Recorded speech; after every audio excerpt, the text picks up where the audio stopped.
Welcome, everyone, and thank you for joining us today at Assisi Animal Health. We're going to have some really interesting conversation appropriate to the week of the 4th of July. Certainly, we're going to talk about noise phobia. Our presenter today is Dr. Jeff Nichol. Dr. Nichol did his undergraduate studies and graduated from veterinary school at Michigan State University. He has been a veterinary hospital owner and has practiced general and behavioral medicine throughout his career. In 2015, Dr. Nichol completed his residency in behavior medicine through the American College of Veterinary Behaviorists. His current practices, located in Albuquerque and Santa Fe, New Mexico, are now limited to the diagnosis and treatment of behavior disorders of pets. Multimodal comorbidities, goodness, what a word, are a common feature in his caseload. We welcome Dr. Nichol. Well, good morning, everybody. And we always start these things out by thanking people for attending, but I'll tell you in particular, shelter staff who are with us today, I want to thank you for what you do, because needless to say, it can be extremely challenging and heart-wrenching at times.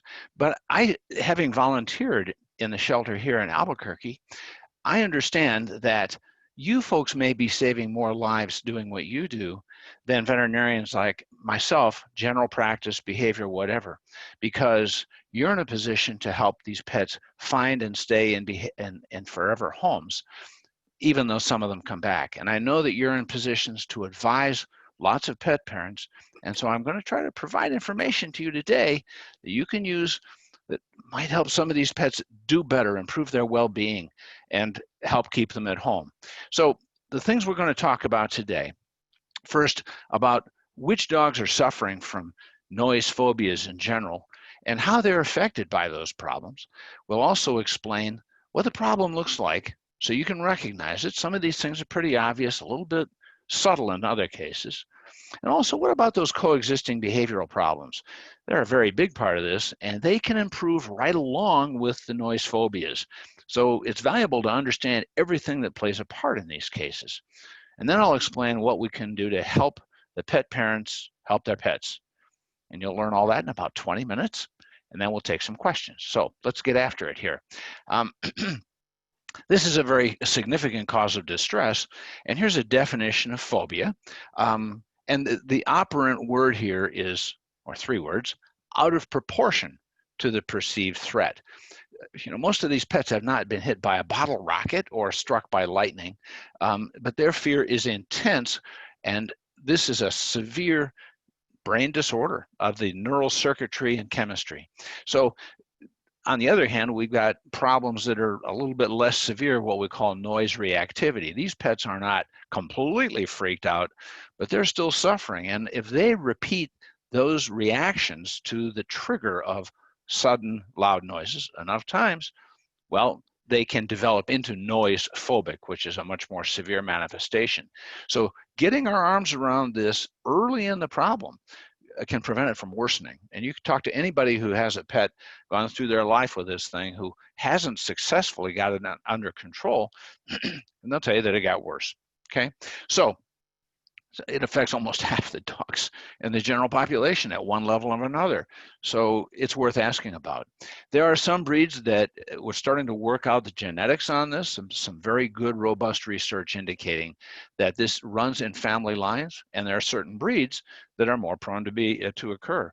This beautiful dog you see in this picture in front of the cholla cactus is my excellent border collie, Miss America, and yeah, she's a herding dog, and guess what? She's got noise phobia. And so we're going to be starting her this morning on our measures and methods, and we'll talk about that in a few minutes.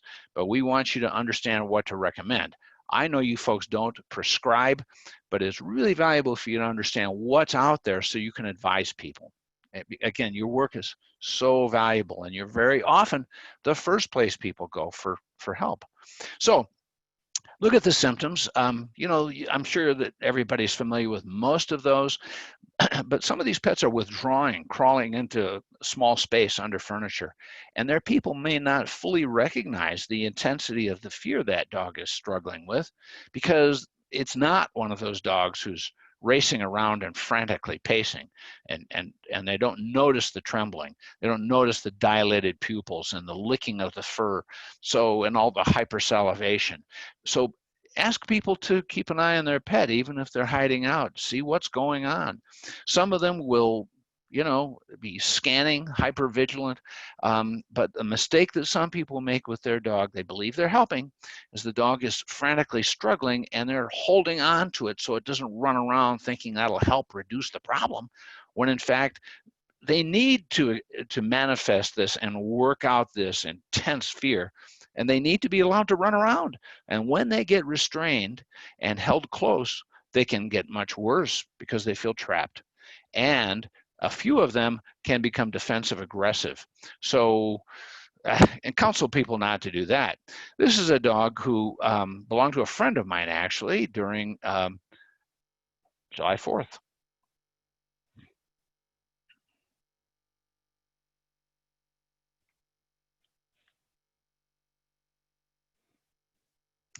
Oh, there's a problem. You can tell that this dog is stuck like glue to his person. And this man couldn't go anywhere. He had two young daughters, one of whom had outgrown her one-piece bathing suit and modified it to fit on the dog because he learned that snug fitting garment, if you will, actually helped the dog feel a little better. This is similar to the concept of a thunder shirt. Some people have used a snug fitting t-shirt for their dogs for this kind of thing. It is not the end all and be all, but it can be helpful. And in fact, you'll notice in a minute when we talk about the different ways that we can help these pets, we don't look for that one magic bullet, that one solution that's going to solve the whole thing. Especially when we've got more severe cases like Coda here.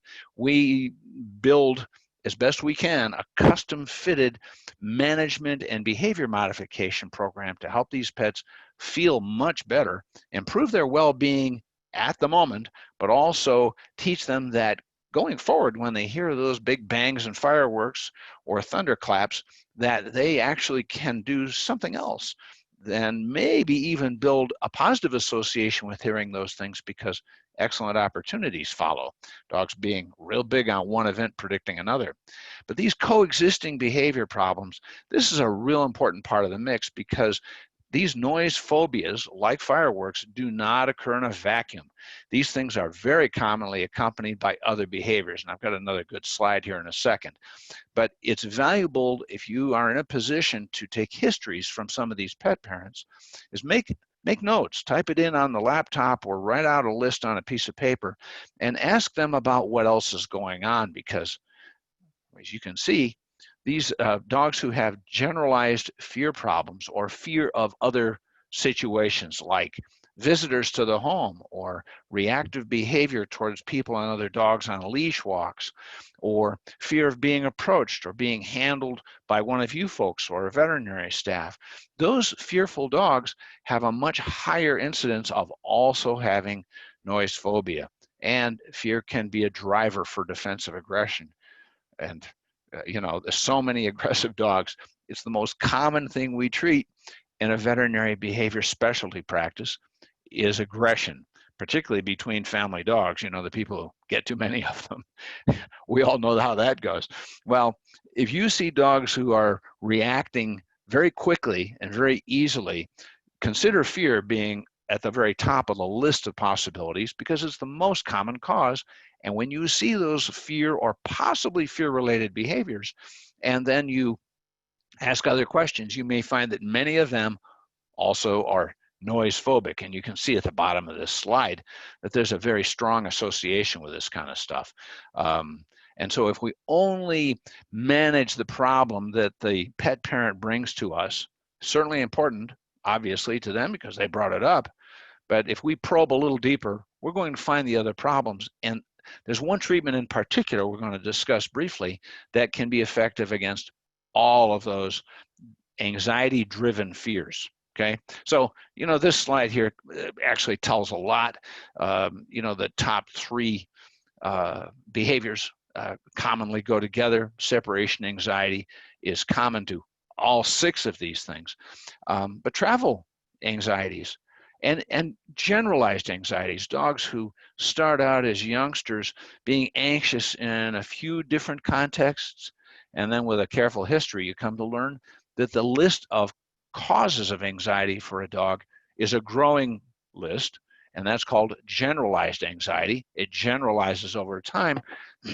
And if they come to you with that sort of a complaint, like, what am I supposed to do with this?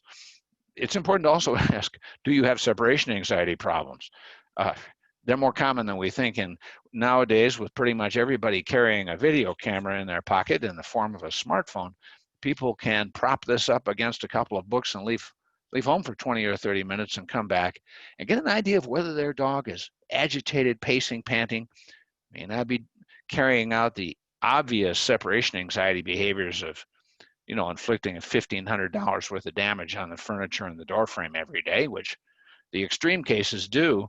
But many of these are not as obvious, and people can look at the video, you can look at the video, and if they're behaving differently when the person is away than when the person is at home, they're seeing, behaviors that you might notice much better than the pet parent, then you can pick up on separation distress or separation anxiety. And again, ask a few other questions, and very often noise phobia is part of the whole mix.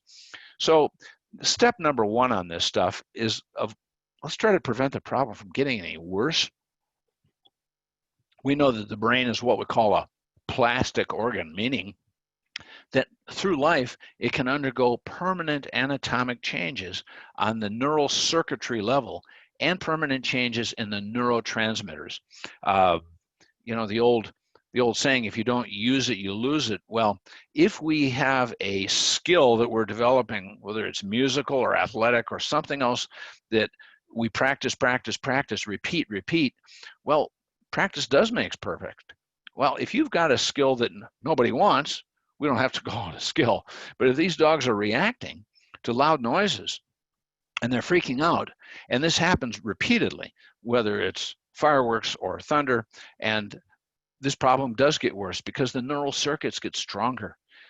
It's just practice makes perfect. It's repetition. And we need to put the kibosh on that nonsense. And so preventing a lot of noise from entering this poor dog's ears is valuable. This product called mutt muffs, you see this Sheltie wearing those. They're very well accepted by pretty much all dogs. They're comfortable, very well made product. Has a little chin strap that goes under the dog's chin, and they fit nicely. They come in different sizes, and they help a lot. Again, not the one and only solution to these things, but in terms of avoidance, reducing significantly the amount of racket that this poor dog has to deal with, those mutt muffs are pretty darn good. There's a thunder cap. That's the picture in the lower right corner. These things can be helpful. We teach dogs to choose to come to their person to get that little treat that we hold right in front of the opening of that thing, so the dog chooses to put its face into it. It's important not to have people just rush up and push this stuff onto the dog's head because they're already scared. Okay, so let's make it easy for the dog, and ideally they should be trained to these kinds of things when there aren't fear triggers in the air. So preemptive, that's hard for a lot of people to do because, they're busy and it's not a problem until it's a problem right now. We tend to be like that. But if the dog learns that good things happen, that if he chooses to approach a squatting owner who's close to the floor, not standing tall and possibly a little scary looking, they can take that treat out of there, push their face into it, and this can be helpful in diminishing the dog's ability to see the loud flashes of the fireworks, that kind of stuff. Drowning out the noise matters. These old-fashioned fans in a box can make a lot of racket. Some dogs that really helps. For a different dog, a lot of this is trial and error. So you don't lay this out and say, do all this stuff. You figure out what works for the individual. But through a dog's ear, there's also through a cat's ear. This is music that has been scientifically developed to synchronize with the rhythm of the brain waves in these two species, dogs and cats.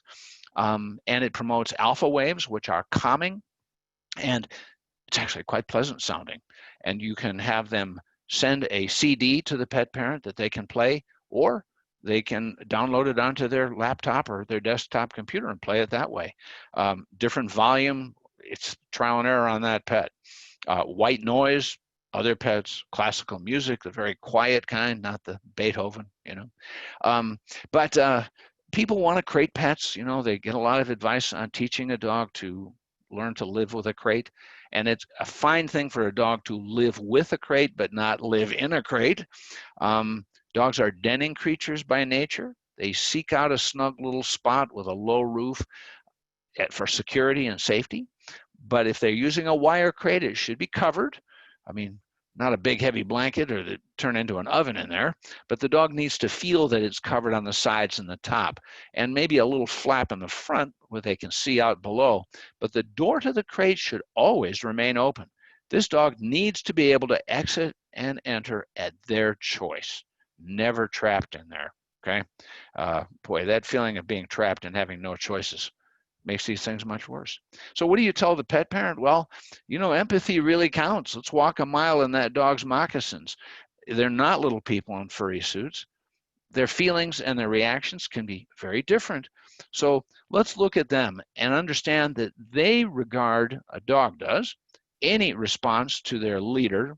Let me start again. Any response from their leader. So if the dog is anxious and its person cuddles and says, oh, it's all right, don't worry, that leader, that person is actually validating the dog's anxiety. So we don't make it a point to respond to anxiety. The person can be there as a source of security and can be in a leadership position, okay? So instead, and by the way, no reprimands. There are people, maybe not the folks who contact you, but maybe other people in the house who ridicule or punish or scold, reprimand the dog. And if there's anybody like that, the dog should be taken to another room. You can't change other people who are doing the wrong thing and who don't have a sense of empathy. They can only learn by example. We're not going to change them in the moment. The dog needs to be separated from folks like that. But I like to explain the origins. People sometimes believe that this stuff is their fault. Well, yeah, they can mistakenly worsen it, but they don't create it. And I make it clear to people that they can help the pet and they're not responsible for the origins of this problem, okay? So just make sure that that they're there as security. And here's a couple of things that we can have them do. We're gonna, next few minutes, I'll talk about the things they can do that can be helpful. But let's talk about this Calmer Canine device, this thing in the lower right corner. It's a non-medication, non-prescription, has no sensation that the dog feels. It is completely safe. There's no potential for side effects. And the great majority of dogs in the early proof of concept study have improved significantly. And I can tell you in my behavior practice, I have found it very, very helpful. I have not seen any treatment failures yet in the cases that I have recommended. People can go to the Assisi website, Assisi Animal Health. The particular part of the website is Calmer, C-A-L-M-E-R, the letter K, the number 9.com, calmercanine.com, because that's the name of the device, Calmer Canine. This is a story of Sufi here. This is a little dog that had a storm phobia problem. Place like Florida, there's a lot of storms. And so this dog had repetitive fear triggers that continued to ramp up its arousal, and it was getting worse. And like all caring pet parents, they try everything they know of. They go to the internet. Nothing was making a difference.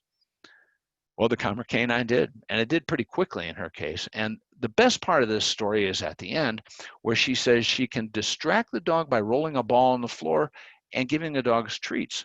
Well, what this person has done is become a leader, not an enabler of the dog's anxiety by reinforcing it inadvertently, but instead by giving the dog something else to do that the dog finds enjoyable, like earning food rewards for going after the ball. You think, really? Oh yeah, dogs, they're all about earning reinforcers from their leaders. And that dog could focus on a natural, innate behavior relative to its leader in the hierarchy of the social group of the home, the leader and the subordinate dog, and do something that felt good and have its fear redirected. Here's Sufi here, cute little dog playing in the house. I mean, Look at how happy that dog is. That's pretty good. And here she is wearing her calmer canine, taking treats, very comfortable with this thing. Comes with this little vest, and the pulse electromagnetic field is velcroed behind that little strap on the dog's neck. Okay, so response substitution. Preach kindness. I often start by telling my clients, "You're a very kind person, or you wouldn't be here talking to me about this thing." A special bed. I like to have them have a closet available. Maybe there's a comfy bed in there beneath the hanging clothes. There's fabric. Hopefully there's no exterior walls. And this way the pet can sneak in there and feel snug and there's less noise. Okay. I like to give them a food dispensing toy or a puzzle, something like this twist and treat, where you can put, there's lots of different food toys, but whatever the dog likes.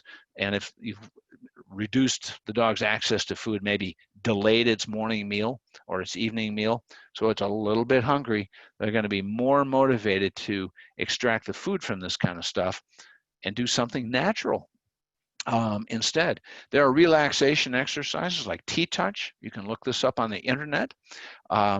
It's easy to do. I like to ask people to sort of ignore, take a sneak peek once in a while, and as soon as the dog calms itself, that earns access to these calming, relaxing motions that are actually pretty well established physiologically to reduce tension and fear. So you don't just do it, the dog earns it. So the dog learns with repetition.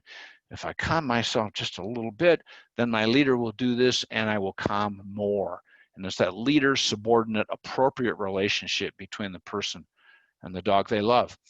These behavior modifications, like playing, the noisy sound at low volume and gradually increasing it, having the dog earn rewards. These things are very well founded in learning theory, but they by themselves won't do the job, especially if we have a dog who is extremely fearful.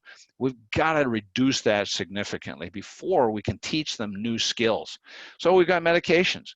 Again, I know you folks don't prescribe, that your pet parents need to be aware that these things exist and they can make a huge difference. The big one in the lower left corner is Cilio. It's a gel that comes in a syringe. There's no needle, and it is deposited between the lower lip and the gum, and it starts becoming effective in about 20 minutes. Can be repeated every 2 hours. It is a prescription medication. They have to get it from their veterinarian. And I know we're talking pretty short time horizon with the weekend coming up, but many veterinarians have this on their pharmacy shelf, and it's easy to give, and it works very quickly. It's very safe. And if a pet is on these other anti-anxiety medications, it is very safe used with them. So we see very good results with that. And that's what I have to say. And by the way, let me just finish up by saying a couple of things.